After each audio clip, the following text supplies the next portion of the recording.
안녕하세요. 복 있는 사람이 즐기는 OQT 오늘의 큐티입니다. OQT는 말씀을 스스로 묵상하면서 하나님의 은혜를 깊이 맛보는 귀한 시간이죠. 오늘 함께 묵상할 말씀은 요한계시록 18장 1절에서 8절까지의 말씀입니다.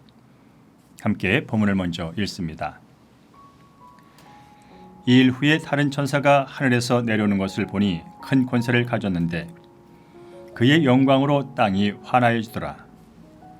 심찬 음성으로 외쳐 이르되 무너졌도다 무너졌도다 큰 성 바벨론이요 귀신의 처소와 각종 더러운 영이 모이는 곳과 각종 더럽고 가증한 새들이 모이는 곳이 되었도다. 그 음행의 진노의 포도주로 말미암아 만국이 무너졌으며 또 땅의 왕들이 그와 더불어 음행하였으며 땅의 상인들도 그 사치의 세력으로 치부하였도다 하더라. 또 내가 들으니 하늘로부터 다른 음성이 나서 이르되 내 백성아 거기서 나와 그의 죄에 참여하지 말고 그가 받을 재앙들을 받지 말라. 그의 죄는 하늘에 사무쳤으며 하나님은 그의 불의한 일을 기억하신지라. 그가 준 그대로 그에게 주고 그의 행위대로 갑절을 갚아주고 그가 섞은 잔에도 갑절이나 섞어 그에게 주라. 그가 얼마나 자기를 영화롭게 하였으며 사차했던지 그만큼 고통과 애통을 갚아주라. 그가 마음에 말하기를 나는 여왕으로 앉은 자요 과부가 아니라 결단코 애통함을 당하지 아니하리라 하니 그러므로 하루 동안에 그 재앙들이 이르리니 곧 사망과 애통함과 흉년이라. 그가 또한 불에 살라지리니 그를 심판하시는 주 하나님은 강하신 자이심이라.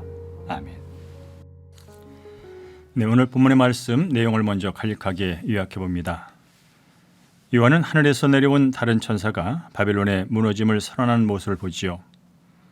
또 하늘에서 나온 다른 음성이 하나님의 백성에게 바벨론에서 나와서 그 죄와 재앙에 함께하지 말라고 하시는 말씀을 듣습니다. 그 음성은 자기를 영화롭게 여기던 바벨론이 하루 만에 재앙을 받아서 고통과 애통함을 당할 것이라고 전하지요. 자, 바벨론은 성경의 많은 지명과 도시 중에서도 가장 세속적이고 또 타락한 성읍의 대명사로 불립니다. 그런데 그 큰 성 바벨론이 멸망을 하지요. 무너졌도다 무너졌도다 큰 성 바벨론이요. 네, 영원할 것 같던 난공불락의 바벨론이 무너지게 된 이유에 대해서는 성경은 분명히 말합니다. 그 성이 귀신의 처소요 온갖 더러운 영의 집합소며 각종 더럽고 가증한 자들의 모임 장소이기 때문이라고 말씀하죠. 그리고 끊임없이 우상 숭배와 음행이 이루어졌고 사치와 극도의 치부, 온갖 더러움과 교만함이 가득 찬 곳이었기 때문에 멸망했다는 것입니다. 그렇습니다. 바벨론의 외양은 그럴듯해 보였습니다. 하지만 죄의 집합소였기 때문에 하나님의 심판을 벗어날 수가 없었던 것이죠.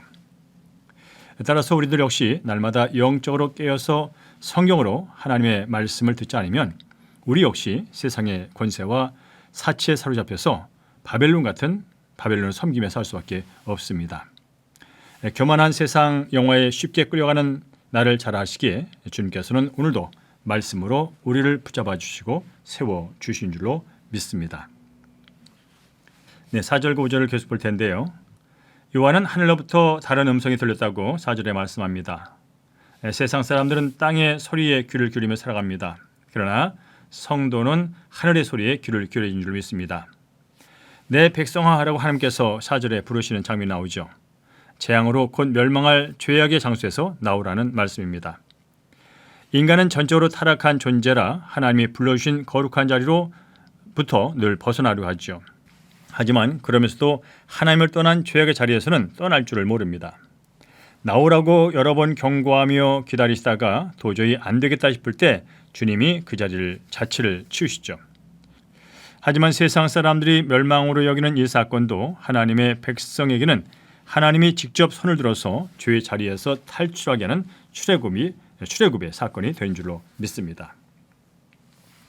6절에 보면 이렇게 말씀합니다. 하나님은 바벨론 향해서 그가 준 그대로 그에게 주고 그의 행위대로 갑절을 갚아주고 그의 섞은 잔에도 갑절이나 섞어서 그에게 주라라고 말씀하시죠. 그들은 뿌린 대로 거두게 된다는 말씀입니다. 그렇습니다. 모든 사람은 언젠가 한 번은 반드시 죽습니다. 영생과 영벌을 최종 결정할 마지막 심판, 예상하지 못한 때 올 것이라고 성경은 분명히 말씀하고 있죠. 큰 성 바벨론처럼 권세 취해 스스로 요왕으로 여기고 방탕했던 사람들에게 하나님께서는 갑절의 고통과 애통함으로 갚겠다고 하십니다. 자신의 능력만 믿고 자신을 의지하는 것은 곧 자신이 어떤 존재인지 알지 못하는 어리석음이고요, 교만함입니다. 하나님은 그 교만함에 대해서 혹독한 대가를 치르게 하시죠.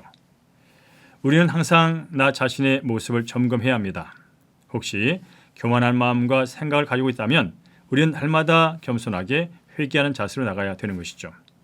따라서 날마다 주님 안에서 나를 부인하고 주께서 맡긴 십자가를 지며 주님을 따르는 것이야말로 주님께서 이 땅에 오실 때 잘했다 충성된 종아라고 칭찬받는 길이 된 줄로 믿습니다. 이제 말씀 기억하면서 적용 질문 함께합니다. 내가 요즘 부러워하는 큰 성 바벨론은 무엇입니까? 가정이나 직장에서 스스로 바벨론 행사를 하면서 곁에 있는 사람들을 힘들게 하고 있지는 않습니까? 현재 내가 쉽게 떠나지 못하는 죄악의 자리, 그곳은 어디며 무엇입니까? 오늘 내가 심판자 노릇을 하는 교만을 멈추고 나를 쳐서 복종시키며 짊어지고 주님을 따라가야 할 나의 십자가는 무엇입니까? 이제 두 눈을 감고 함께 기도하겠습니다. 더 큰 힘과 재물을 가진 사람들을 바벨론처럼 섬기고 약한 사람들에게는 스스로 바벨론이 되어 괴롭힌 것을 깨닫고 회개하게 하옵소서. 멸망당할 죄악의 자리를 분별하여 즉시 박차고 나올 수 있는 믿음과 담대함을 주옵소서. 은혜 받았다고 심판자 노릇을 하는 교만을 범하지 말게 하셔서 겸손히 주님을 따르게 하옵소서. 오늘도 함께 하실 우리 주 예수의 이름으로 기도합니다. 아멘.